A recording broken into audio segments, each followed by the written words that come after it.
आयत मुबारक और ज़ख़ीरे अहादीस के अंदर से आक़ा नामदार ताजदार ख़त्म नबूवत जनाब मोहम्मद अरबी सल्लल्लाहु ताला अलैहि वसल्लम के फ़रामीन मुक़द्दसा मुताहरा में से एक हदीस मुबारक का मुख्तसर सा हिस्सा आप हज़रात की खिदमत में तिलावत किया है। दुआ है रब्बुल जलाल से कि मेरा अल्लाह मुझे इस आयत मुबारक और हदीस मुबारक का सही मफ़हूम आप हज़रात की खिदमत में बयान करने की तौफ़ीक़ अता फरमाए। हज़रात मुहतरम रब्बुल जलाल का करम हुआ कि जिस रब ने मुझे और आपको रमज़ानुल मुबारक का पूरा महीना सेहत के साथ, ईमान के साथ, इबादत के साथ और रोज़ों के साथ और तिलावत के साथ गुजार कर ईद उल फितर की खुशियाँ मनाने की भी तौफ़ीक़ अता फरमाई। ये भी मेरे रब का बहुत बड़ा एहसान है कि मेरा रब इबादत करने की तौफ़ीक़ भी दे सेहत के साथ, और फिर इबादत के बाद मिलने वाला इनाम उसको भी सेहत और आफ़ियत के साथ मनाने की अपनों के साथ तौफ़ीक़ अता फरमाए। वरना आप देख लें बहुत सारे लोग ऐसे हैं जो बेचारे रमज़ान के रोज़े भी रखना चाहते थे, तरावी भी पढ़ना चाहते थे, तिलावत भी करना चाहते थे, लेकिन उनकी सेहत उनको इजाज़त नहीं दे रही होगी। और बहुत सारे लोग ऐसे भी हैं जिन्होंने रोज़े तो सही रखे होंगे, तिलावत भी की होगी, जिक्र भी किया होगा, ईद की खुशी अपनों के साथ अपने घर में मनाना चाह रहे होंगे, लेकिन किसी भी अवारिज़ की वजह से वो बेचारे ईद अपनों के साथ नहीं मना सके। ये अल्लाह का करम है कि मेरा अल्लाह इबादतों के बाद मिलने वाला इनाम अपने घर में अपनी सेहत के साथ, आफियत के साथ अल्लाह मनाने की तौफीक अता फरमाए। तो इस नेमत के ऊपर मेरे अल्लाह का शुक्र तो बनता है ना। अल्लाह रब्बुल इज़्ज़त का शुक्र अदा करना, शुक्र तो एक ऐसी चीज़ है, आप दुनिया में किसी का अदा कर दो ना तो वो भी खुश हो जाते हैं। जिसको हमारी ज़ुबान में या अंग्रेज़ की ज़ुबान में, हमारी ज़ुबान में तो खैर शुक्रिया कहेंगे, अंग्रेज़ की ज़ुबान में थैंक यू बोलेंगे। कि अगर कोई किसी के साथ अच्छा मामला कर ले तो अच्छा मामला करने के बाद अखलाकी तौर पर भी हक बनता है कि जिसने मामला किया है आपके साथ आप उसका थैंक यू कर दें, उसका शुक्रिया कर दें। एक मीठा बोल आपका शुक्रिया का सामने वाले के दिल को खुश कर देता है। अल्लाह रब्बुल इज़्ज़त की ज़ात का भी शुक्रिया अदा करना ईमान वालों के ज़िम्मे है। जब मेरा अल्लाह आपको इबादत करने की, नमाज पढ़ने की, तिलावत करने की, खुशी मनाने की तौफीक दे, और इस खुशी मनाने के ऊपर अल्लाह रब्बुल इज़्ज़त आपको सेहत भी दे रहा है, आफियत भी दे रहा है, हिम्मत भी दे रहा है, अपनों के साथ वक़्त गुजारने की तौफीक भी दे रहे, तो इसके ऊपर मेरे अल्लाह का शुक्र अदा करना चाहिए। फिर मेरा अल्लाह शुक्र की कदर कैसे करते हैं? अल्लाह का कुरान कहते हैं लइन शकरतुम लअज़ीदन्नकुम व लइन कफरतुम इन्न अज़ाबी लशदीद। ईमान वालों, जब तुम शुक्र अदा करते हो ना, मैं नेमतों के अंबार तुम्हारे ऊपर लगा देता हूं। तुम एक नेमत का शुक्र अदा करते हो, मैं दूसरी नेमत तुम्हें बिन मांगे अता कर देता हूं। लेकिन अगर तुम नेमतें खाते रहो, नेमतें लेते रहो और नाकदरी करो, नाशुक्री करो, तो फिर याद रखना मेरा अजाब भी बड़ा सख्त है। अल्लाह ताला मुझे और आपको अल्लाह की नेमतें लूटने की तौफीक अता फरमाए। शवालुल मुकर्रम का आज पहला जुमा है। शवाल का महीना, जैसे मैंने आपके सामने जिक्र किया था, रमज़ान का महीना तारीख़ इस्लाम के एतबार से बड़ी अहमियत का हामिल है। इसी तरह शवाल का महीना भी तारीख़ इस्लाम के एतबार से बहुत ज़्यादा अहमियत का हामिल है। इजमाली तौर पर अगर देखें तो शवाल का महीना ये वो मुबारक महीना है जिसके अंदर मेरे आका की बहुत प्यारी चहेती बीवी, वो बीवी जिनके साथ मेरे आका ने उस वक्त निकाह किया जब वो कंवारी थी, बल्कि यूं कहूं कि वो बीवी जिनका निकाह मेरे अल्लाह ने आसमानों पर किया, बल्कि यूं समझ लीजिए कि जिनका रिश्ता और निकाह अल्लाह ने खुद कराया और पैगंबर को ख्वाब के अंदर उनकी जियारत तस्वीर की सूरत में करवाई। मेरी मुराद जनाब आयशा सिद्दीका रज़ी अल्लाह ताला अन्हा है। उनकी पैदाइश, उनका निकाह और उनकी रुखसती शवालुल मुकर्रम के महीने में ही हुई है। शवाल ही का महीना था जब इस्लाम और कुफ्र की दूसरी बड़ी जंग, जिसको ग़ज़वा ओहद कहा जाता है, जिसको जंगे ओहद कहा जाता है, यह इस्लाम और कुफ्र की दूसरी बड़ी जंग ग़ज़वा ओहद शवाल के महीने में ही हुआ। पहली जंग ग़ज़वा बदर रमज़ान में हुई है और दूसरी जंग ग़ज़वा ओहद 1 साल के बाद वो शवाल के महीने में हुई। शवाल का महीना ही था जब आपके और मेरे प्यारे हबीब सल्लल्लाहु ताला अलैहि वसल्लम अल्लाह के हुक्म से मदीना मुनव्वरा से मक्का मुकरमा से सफर करके ताइफ के पहाड़ों के अंदर ताइफ के सरदारों को इस्लाम की दावत देने के लिए गए। शवाल ही का महीना था कि मेरे आका ने अपनी पुश्त के ऊपर, अपने बदन के ऊपर ताइफ के ओबाश लड़कों से पत्थर बर्दाश्त किए थे। शवाल ही का महीना था कि जब मेरे अल्लाह ने आसमान से जिनाबे जिब्रील अमीन को उतारा था और जिब्रील अमीन ने आकर कहा था, या रसूलल्लाह हुक्म दीजिए, इजाजत दीजिए मैं इन दोनों पहाड़ों को मिला दूं कि जिनके जो दो पहाड़ जिनके दरमियान में ताइफ की वादी है, आप इजाजत दें मैं दोनों पहाड़ों को मिलाकर ताइफ का नामो निशान खत्म कर दूं।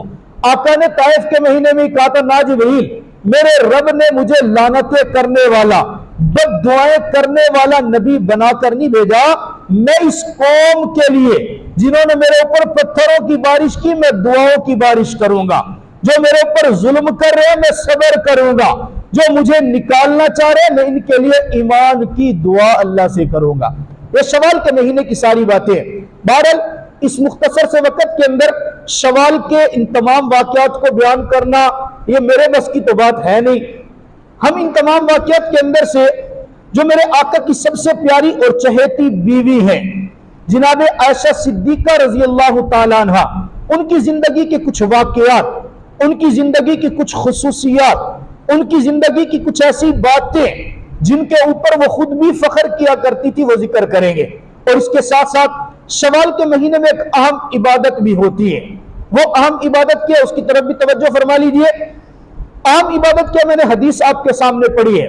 पाक पैगंबर जनाब मोहम्मद अरबी सल्लल्लाहु ताला अलैहि वसल्लम फरमाते हैं कि जिस बंदे ने रमजान के रोजे रखे ना, रमजान के रोजे रखे और रमजान के रोजे रखने के बाद यकम शवाल के बाद ईद का दिन छोड़ के उसके बाद शवाल के महीने में 6 रोजे रखे, जिनको मैं और आप अपनी जुबान में शश ईद के रोजे कहते हैं। जिसने 6 रोजे रखे ना, तो ये 6 रोजे रखने का सवाब ऐसे है काना कसियामी दहरी, जैसा कि इसने पूरे जमाने के रोजे रखे सारी जिंदगी। अब मैं तो कम अज कम हिम्मत नहीं रखता, अभी ताजा ताजा आप भी रमजान गुजार चुके हैं, 1 महीने के रोजे ही आज मुसलमान रखे तो 14 तबक रोशन हो जाते हैं। और जो सारी जिंदगी रोजा रखे तो कोई मुत्तकी परहेजगार ही होगा।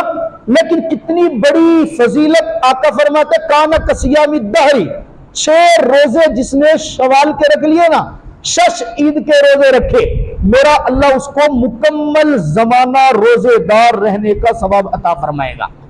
अच्छा, इस पे आमतौर पे हमारे उर्फ के अंदर मशहूर है कि 6 रोजे रखने हैं ना, ये ईद का पहला दिन छोड़ के उसके फौरन बाद रखने हैं।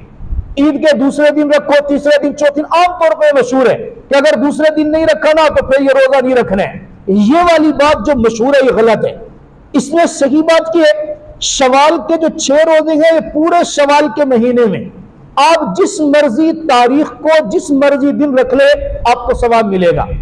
अच्छा, इन 6 रोजों को लगातार रखना भी जरूरी नहीं है।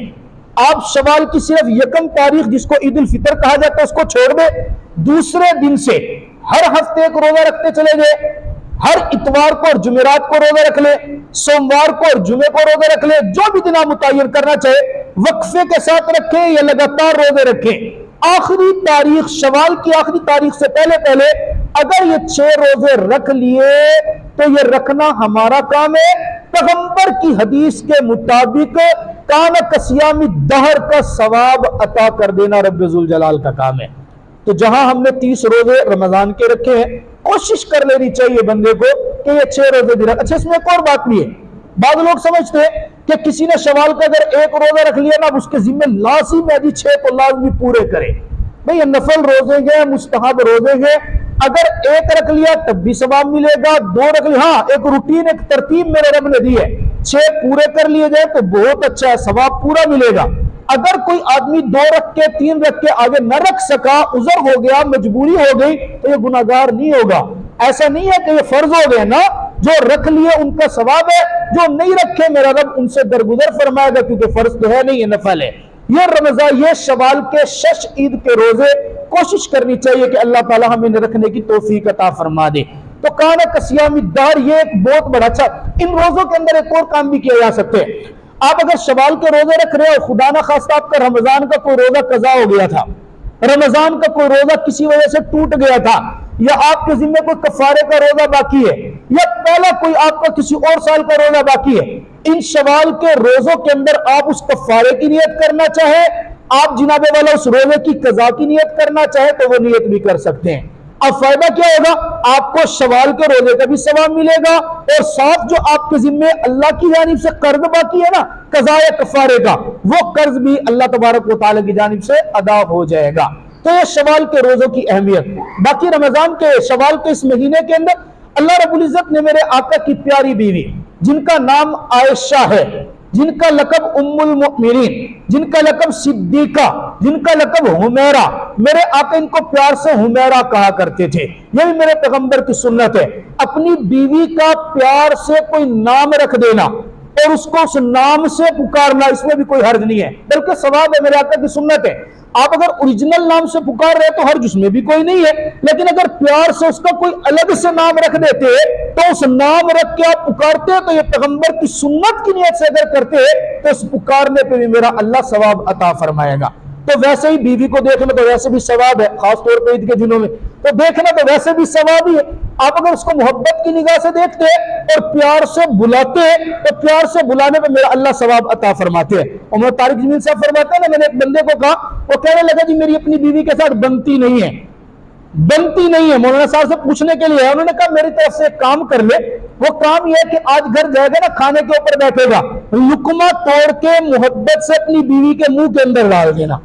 अगर तूने लुकमा बीवी के मुंह के अंदर डाल दिया ना तो बस देख फिर बनना कैसे शुरू होता है, कैसे तेरी बीवी के साथ दोस्ती लगती है। और बंदा कहता था तो बड़ा मुश्किल काम, हमें ये मुश्किल लगता है, अपनी बीवी के साथ मोहब्बत का इजहार करना ये हमें मुश्किल लगता है। जबकि मेरे आका मदनी करीम सल्लल्लाहु तआला अलैहि वसल्लम अम्मा आयशा सिद्दीका रज़ी अल्लाह तआला अन्हा के साथ बैठते थे ना, यहां तक हदीस मुबारक में आते अगर गिलास के अंदर पानी जनाब आयशा सिद्दीका रज़ी अल्लाह तआला ने पीती है तो मेरे आका गिलास को उठा के, प्याले को उठा के उस जगह को तलाश करते थे जहां जनाब आयशा सिद्दीका रज़ी अल्लाह तआला अपने लब मुबारक रख के पानी पिए। मेरे आका उसी जगह को उठाते, उसी जगह पर अपने लब रखते और लब रख के पानी पीते। अब कई रिवायत ऐसी भी हैं, अम्मा आयशा सिद्दीका रज़ी अल्लाह तआला ने गोश्त खाया, हड्डी के ऊपर से गोश्त नोचा और गोश्त नोच कर रख दिया, मेरे आका ने वो हड्डी उठाई, जिस जगह अम्मा आयशा सिद्दीका रज़ी अल्लाह तआला ने अपने दांत मुबारक, लब मुबारक, चेहरा मुबारक लगाया, मेरे आका वहां पूछ कर अपना मुंह मुबारक रखकर वहां से गोश्त को नोचा करते। यह भी मेरे आका ने हमें सिखाया है कि मोहब्बत का असल मरकज वो अपनी बीवियां हैं, गर्लफ्रेंड नहीं है। मोहब्बत का असल मकसद अपनी बीवी के साथ इज़हार मोहब्बत करना है और बीवी के मुंह के अंदर लुकमा देना, मोहब्बत के साथ लुकमा देना, इससे जहां बीवी खुश होती है ना वहां मेरा अल्लाह भी खुश होते हैं। बल्कि एक हदीस मुबारक में तो यूं भी है कि जब कभी खामिन सो रहा हो ना, बीवी रात को उठे, या बीवी सो रही हो और खामिन रात को उठे और खामिन रात को उठकर नमाज की नियत करे और नमाज की नियत करते हुए वुजू करके और हाथ से जो पानी निचोड़ रहे हो ना वुजू करने के बाद, वो अपने हाथ से अपनी बीवी के चेहरे के ऊपर छींटे मारे और छींटे मार के उसे जगाए और जगा के मोहब्बत में के उठ, मैं रब की रजा के लिए नमाज पढ़ रहा हूं, आज तू भी मेरे साथ खड़ी होकर नमाज पढ़ ले। या बीवी खामिद को उठे, हदीस मुबारक में आते हैं मेरा अल्लाह इस मियां बीवी की इस आदत को देखकर आसमान पे मुस्कुराता है और मेरे अल्लाह की मुस्कुराहट रजा की अलामत है। और रब की रजा मिल गई तो यकीन जानिए जन्नत के दरवाजे तो खुल गए ना।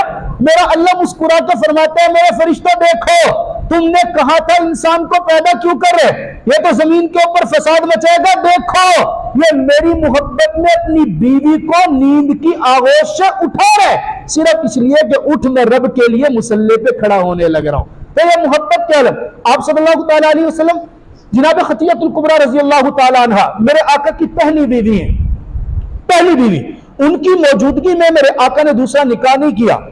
जनाब खतियतुल कुबरा रज़ी अल्लाह तआला जिस सन के अंदर फोत हुई ना, उनके फोत होने के बाद मेरे आका गमगीन हुए।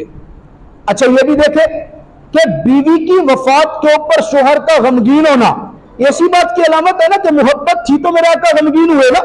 मेरे आका परेशान है, गमगीन है, आका के ऊपर बिल्कुल साहबा महसूस कर रहे हैं कि मेरे आका की तबीयत के ऊपर असर है जनाब खतियतुल कुबरा रज़ी अल्लाह तआला अन्हा की दुनिया से जाने का। और क्यों ना होता कि खतीयतुल कुबरा रजी अल्लाह तआला वो अजीम औरत है जिन्होंने मेरे आका को उस दौर में साथ दिया जब कोई साथ देने वाला नहीं था, उस दौर में मेरे आका पर माल कुर्बान किया जब कोई माल कुर्बान करने वाला नहीं था। मेरे अल्लाह ने मेरे पैगंबर को जितनी औलाद दी है वह सारी के सारी खतीयतुल कुबरा के वतन से अता की। और मेरे आका को जिस दौर में हौसले की जरूरत थी यह खतीयतुल कुबरा ही थी ना।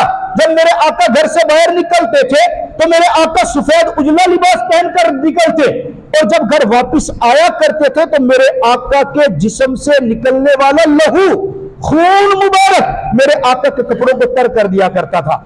यही खतीयतुल कुबरा थी जो इस हालत के अंदर मेरे पैगंबर को देखकर हौसला देती थी, और या रसूलल्लाह परेशान न हो, वल्लाहि मा युखज़ीका अबदा, मेरा रब आपको कभी रुसवा नहीं करेगा। क्यों? आगे वजह भी बताती, इन्नका लतसिलुर रहमी व तहमिलुल कल्ली व तक्सिबुल मादूम। आका आप तो रिश्तेदारों के साथ सिला रहमी करते हैं, आप तो गरीबों के सर के ऊपर दस्ते शफकत रखते, आप तो यतीमों का साथ देते, आप तो जिनारे वाला भूखों को खाना खिलाते, आप तो नंगों को कपड़ा पहनाते।